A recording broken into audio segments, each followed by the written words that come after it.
Good afternoon, ladies and gentlemen, and welcome to a review of Pulsar's new outreach initiative, the Box Set series. Before we begin, we'd just like to submit the following poll, and I'm sure the company will be most grateful for your participation.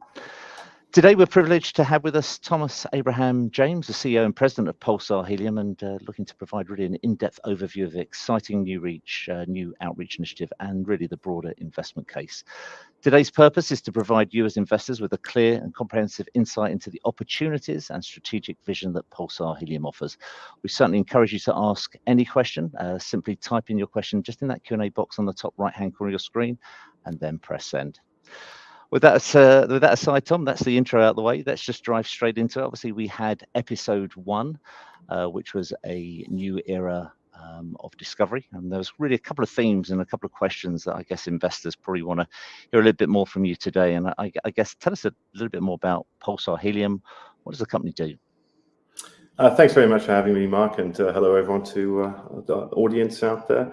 Look, Pulsar Helium, as the name suggests, it's all about helium. So we're an exploration and development company that goes out and finds occurrences of helium where helium's the primary economic driver, where it is not a byproduct of hydrocarbons. So a relatively new industry. And the gas itself, occurrences are naturally occurring in the ground. Reservoirs that are very much akin to where you may find hydrocarbons, so oil and gas deposits, except where they don't exist or where they're subordinate to the other gases, and particularly helium. So that's what we're all about. And with this initiative that the company started, the Pulsar Box Set, I think it's something that's really quite neat, where we can give real insights into the company. Well, you won't be hearing from just myself, but my colleagues as well, different locations on site, and regular feedback as well. So really, the initiative there, the intent is to very much engage with you, our investors, and to give you as a closer insight to make you feel as though you're almost there with us on the journey as we progress our assets. Thanks, Tom. And of course, as you say, we are going to be hearing from a number of key members of the team as we move forward. But I guess while we're on you, why don't you tell us a little bit about yourself and really what brought you to this role? Yeah, well, geologist by background, and so my role has been throughout my career. So what's that? The best part of 20 years in mineral exploration. But it was about a decade ago. Came across helium, and that was really when the global shortage of helium first started, when it first commenced and became topical. I guess we were starting to hear about it in the news, that it was affecting all sorts of industry. And really then serendipity came across a significant helium occurrence, and really haven't looked back since. So with Pulsar, it's a company that I co-founded along with our technical manager Josh Blewett and our chairman Neil Herbert. So the three of us, quite experienced with helium, and we came across the opportunity in Minnesota and also in Greenland. That is our portfolio.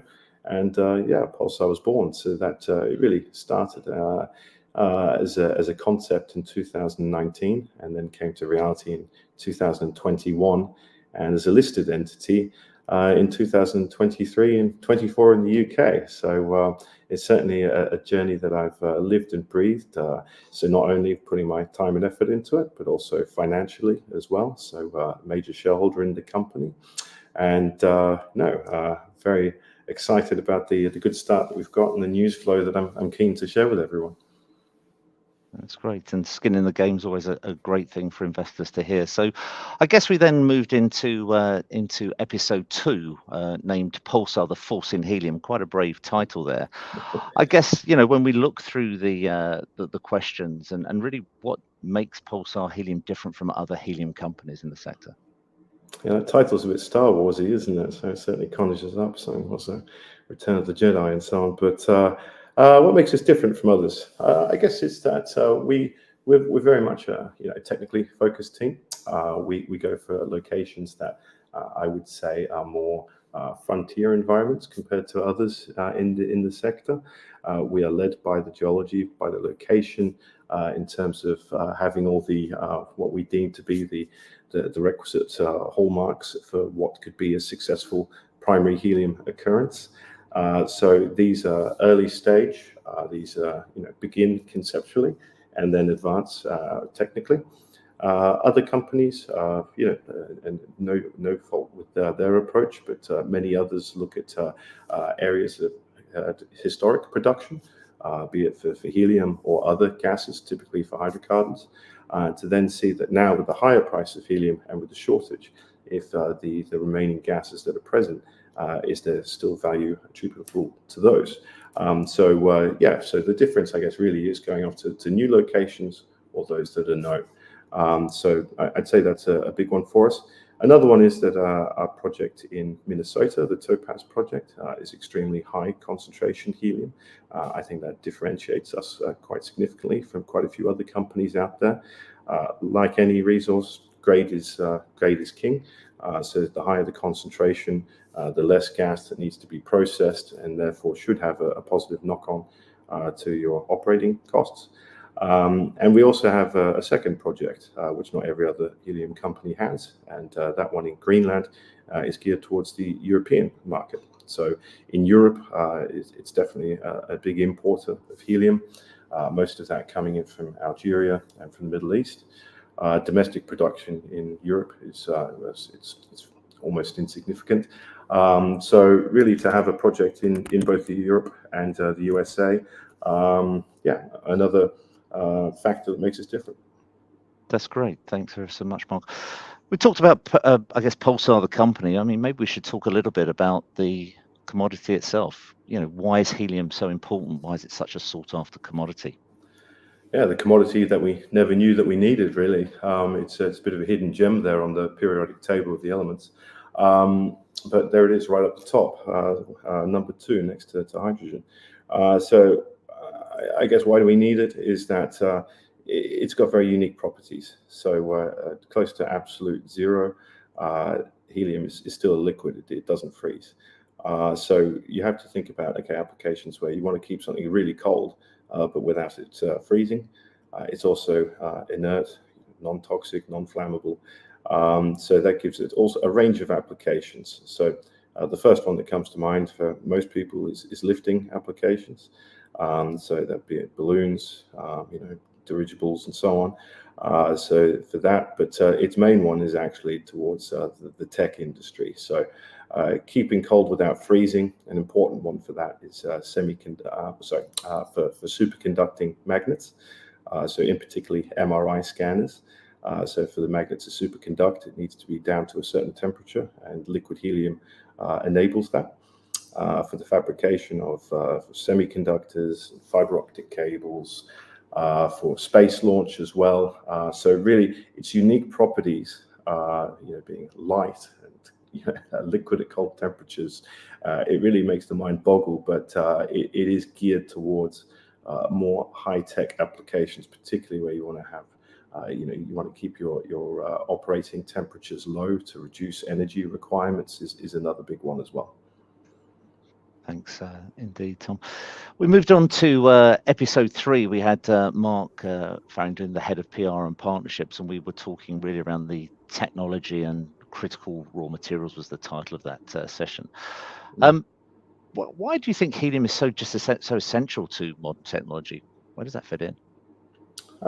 It's something which you can't really substitute. So what we found is that with the ongoing shortage of helium, that the things that people have attempted to do to offset the shortage or the lack of certainty of being able to get it is substitution isn't really something. It's either, we're going to stop using it, and we have to, basically it's going to affect our operations. So we have seen that people using technologies that are less desirable than those that utilize helium.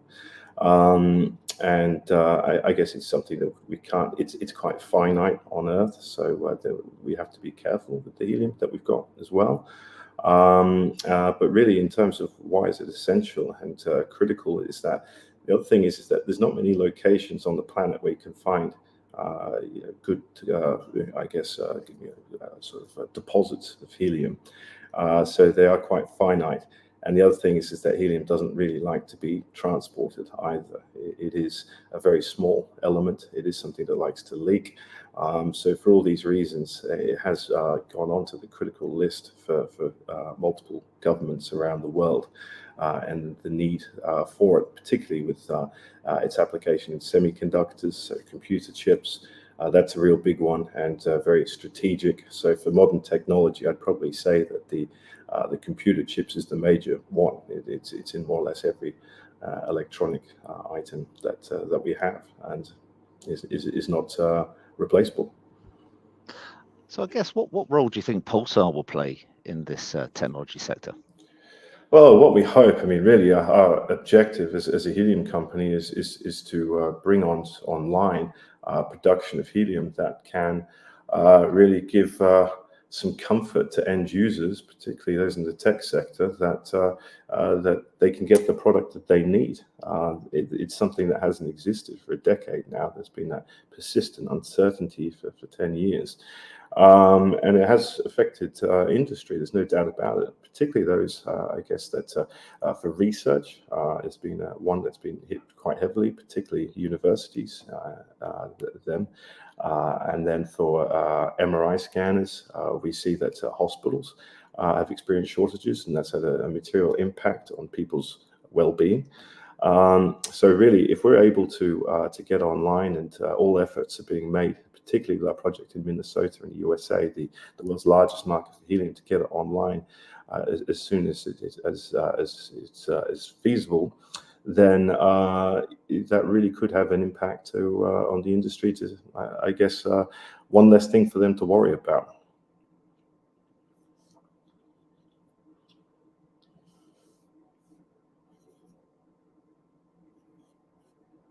That's great, Tom. Thanks. We then moved on to episode 4, increasing demand. We heard from Neil Herbert, your chairman and co-founder. And I guess from an investor's point of view, sales is all about demand for your product. And I think, what's behind this increased demand for helium? It really is Globally. the tech applications. Yeah, it's realizing now that for the let's say processing power that we're experiencing now, so with the storage capacity that's required, the two big ones. So processing power, semiconductors, computer chips. You need helium to be able to fabricate those. So that's a very big one. And then with storage, so let's talk about cloud storage. It is a very large consumer of energy. And so how can we reduce the energy requirement for it? And certainly new technologies are coming online to make the atmosphere of computer hard drives helium filled. That enables the disk to spin more freely and therefore generate less heat and require less energy to move.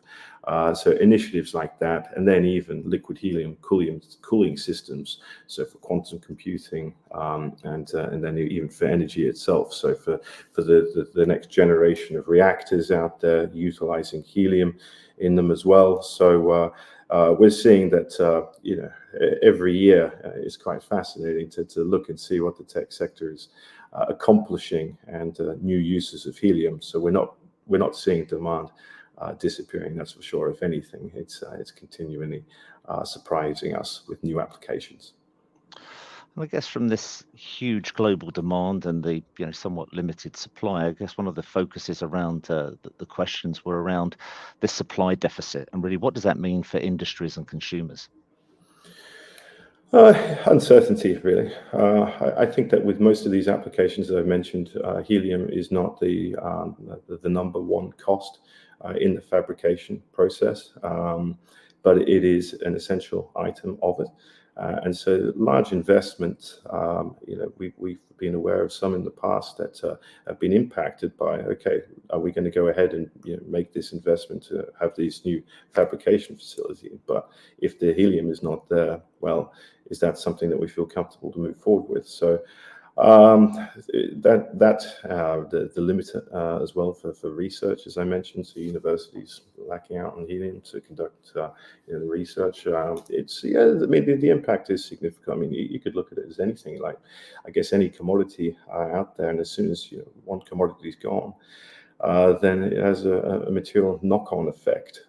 So we see that every now and again, people say that, okay, all of a sudden, all right, well, look, the computer chip market might have cooled off a little bit, say, compared to last year.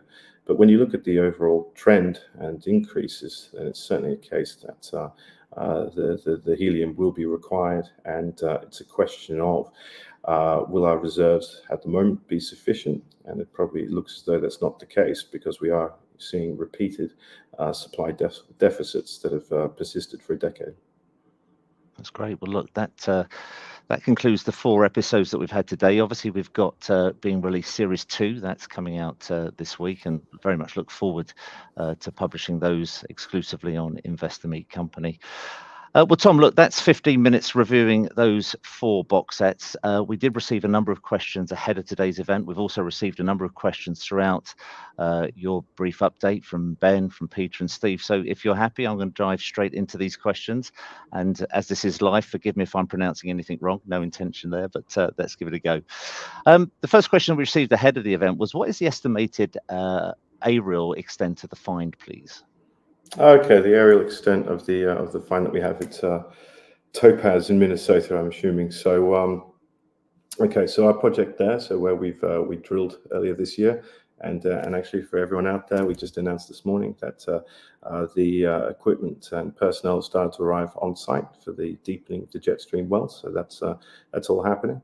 But the resource, if we look at, say, we've looked at 13% of our license area, that is where the resource extends. So that's roughly about 750 acres, which is roughly 3 square kilometers. Yeah, hopefully that answers the question. Yeah, it does. Thank you. Had a pre-submitted question from Jerry. It's around share price, but so obviously whatever you can say within the confines of saying the right things. But what are your predictions for the share price on AIM for Pulsar? I'm a serious investor, but as yet have no shares in Pulsar Helium. That's from Jeremy. Okay, well, look, I can't make any prediction on the share price, I'm afraid, Jerry. So the market, is the one that will dictate where the price goes. But all I can say is that we have a work plan that we're executing.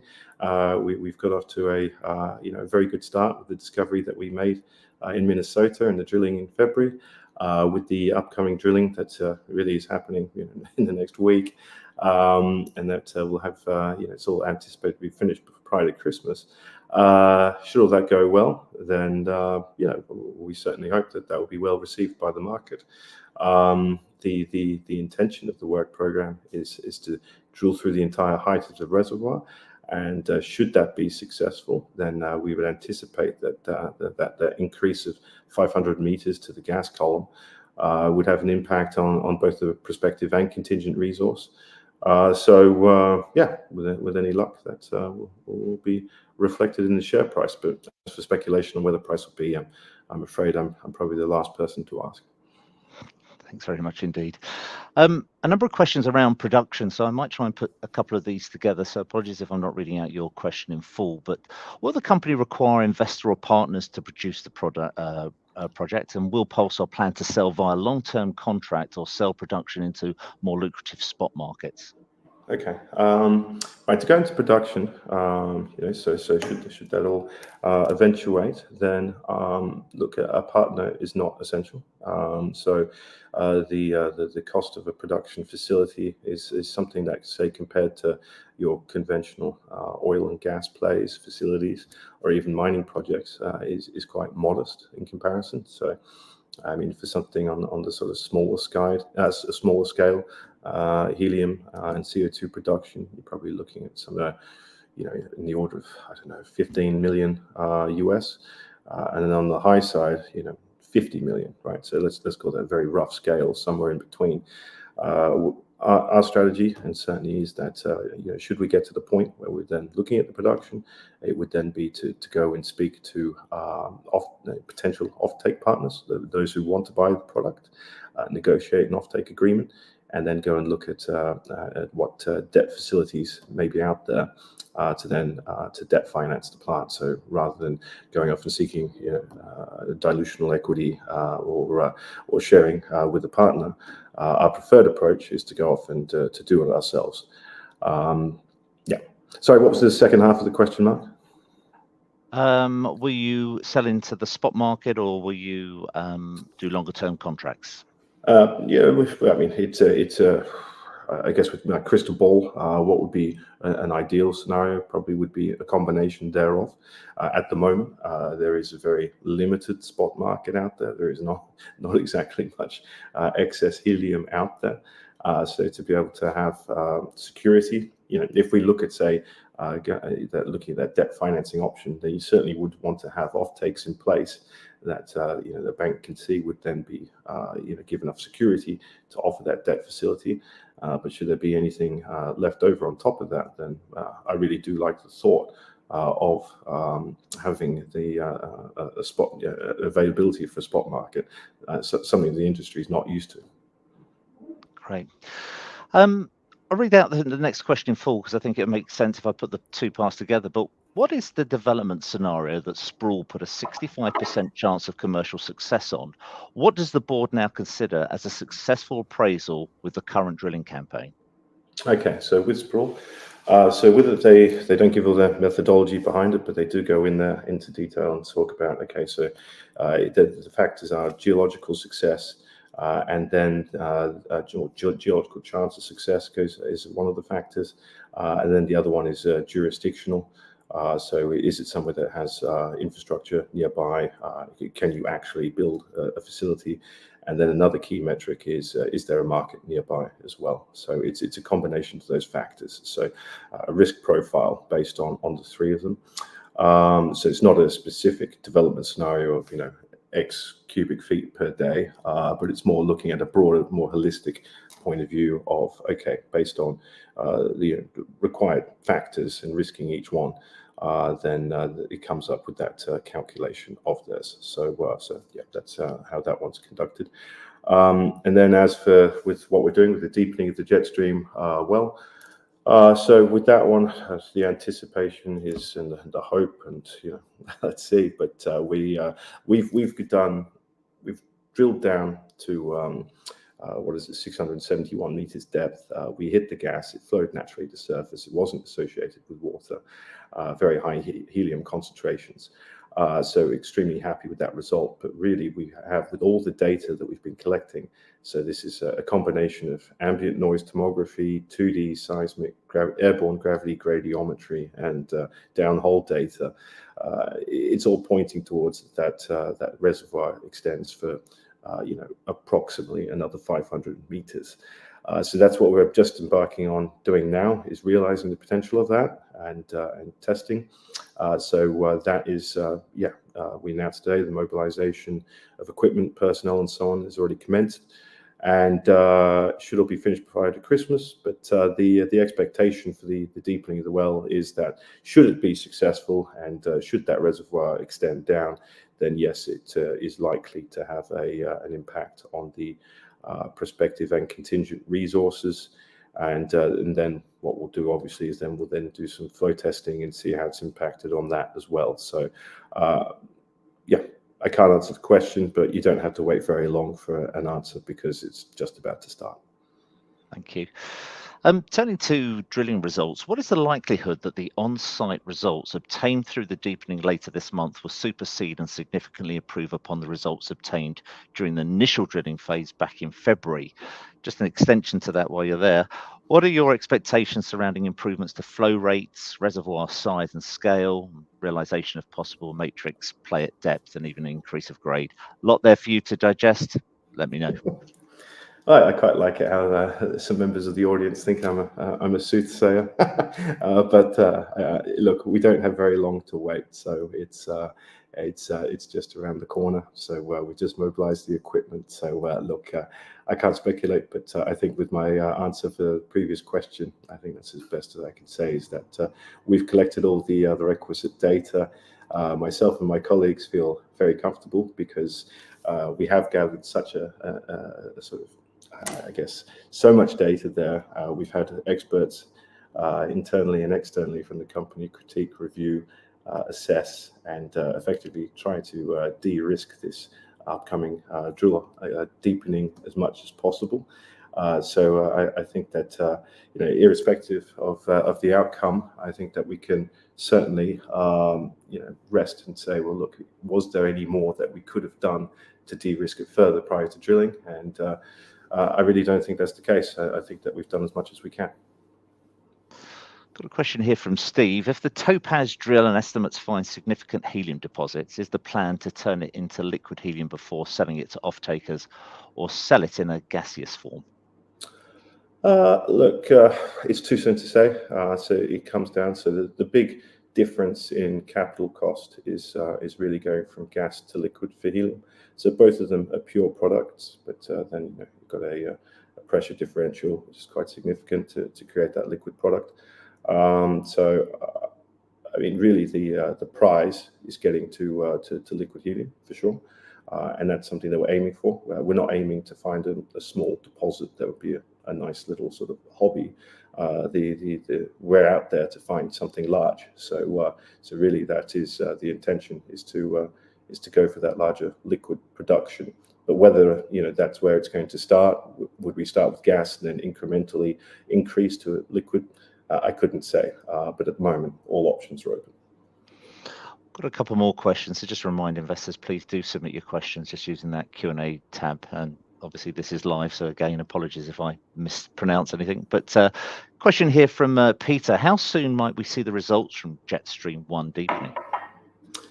Well, look, it's as soon as we get something material and it's been confirmed, then really it's it will be released to the market as soon as it's available. So yeah, it's when we were drilling the hole in February, then we were releasing to the market then.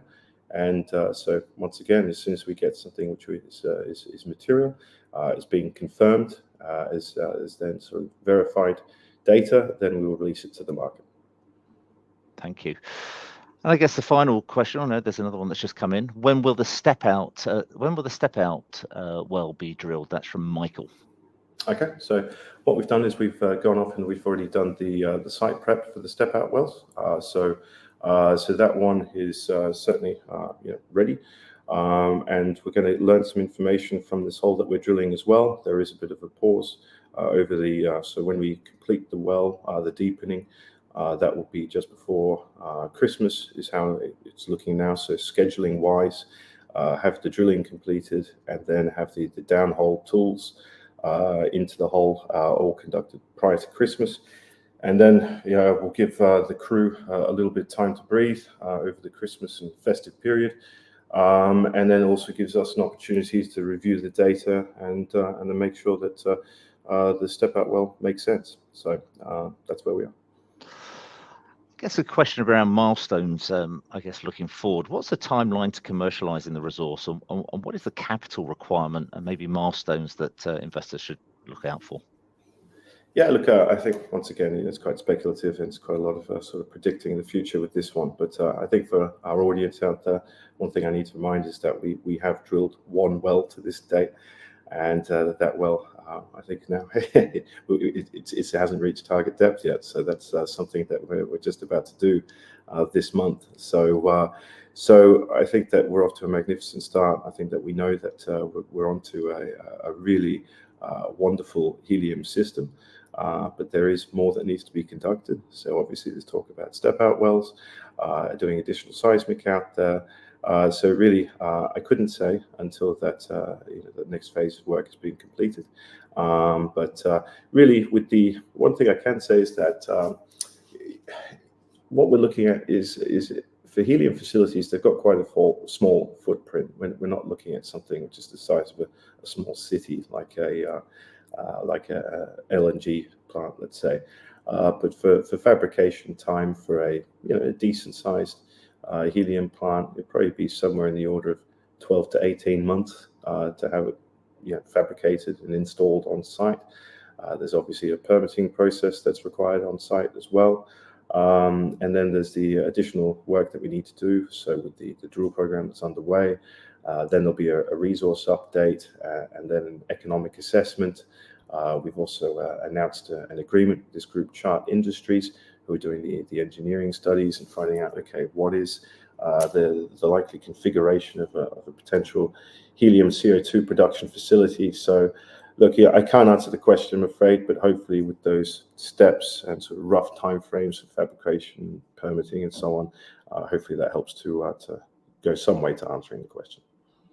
Thank you. Question from Sven, a little bit more technical, I guess. Could you explain how the geology in the Minnesota area is different from competitors that are in hydrocarbons?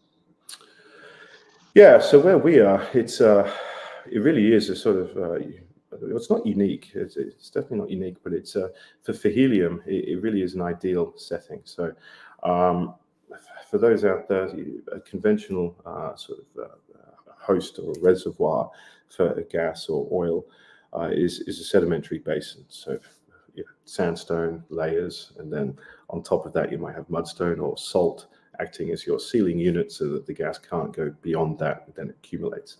That's quite a conventional model. We see there's helium systems that are in that setting as well. Ours is not.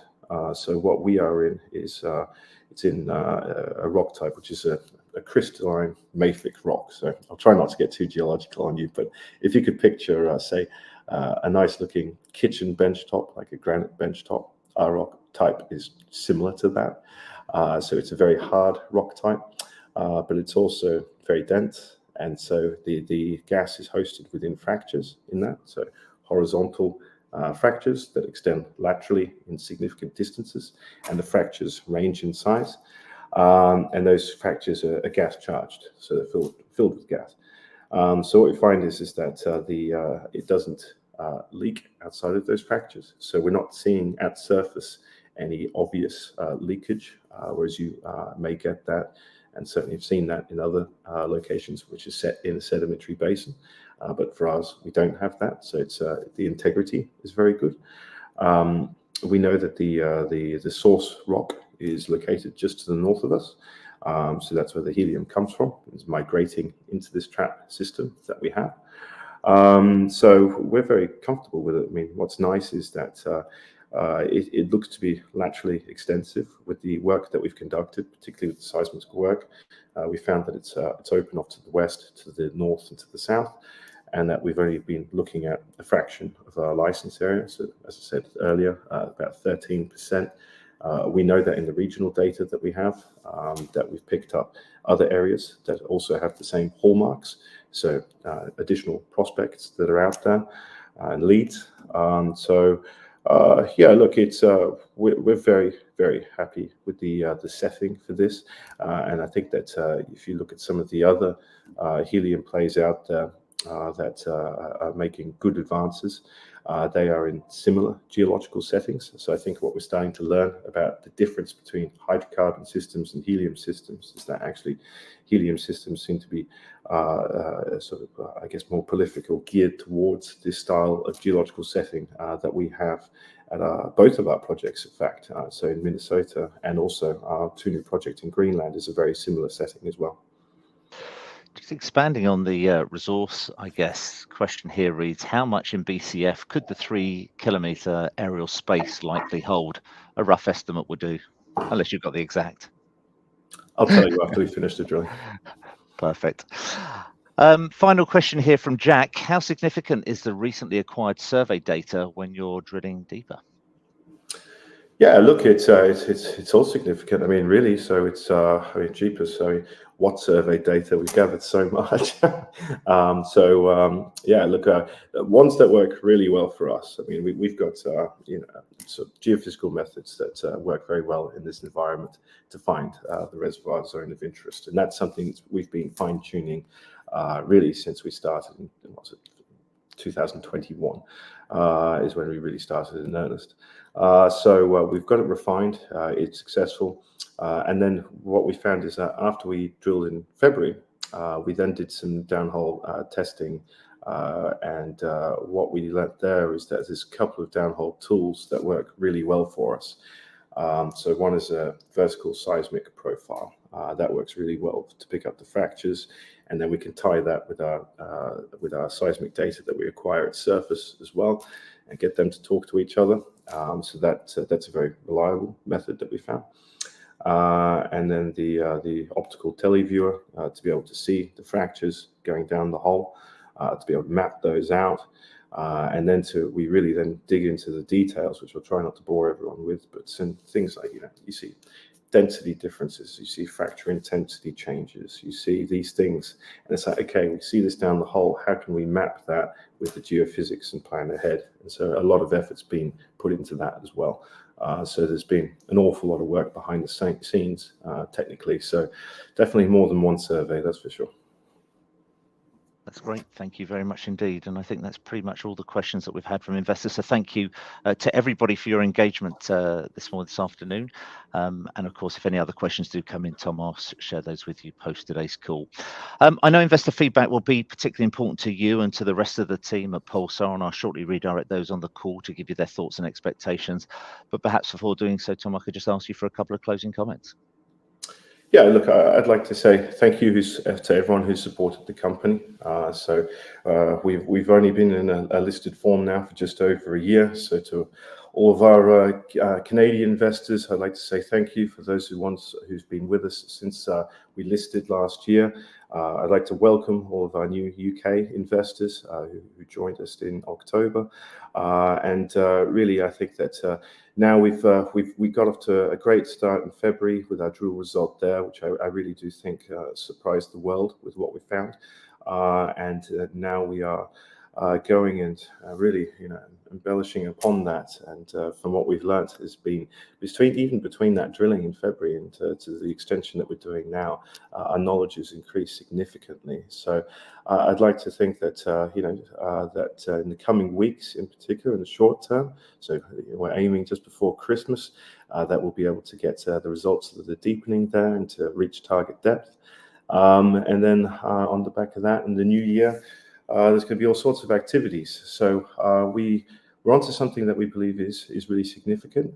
We don't want to rest on our laurels. We want to move this forward for the benefit of the state of Minnesota and to key stakeholders in the US who are in desperate need of this product. So yeah, my message is thank you, and I look forward to there's all the announcements that'll be coming out in the coming weeks. So thanks for your time.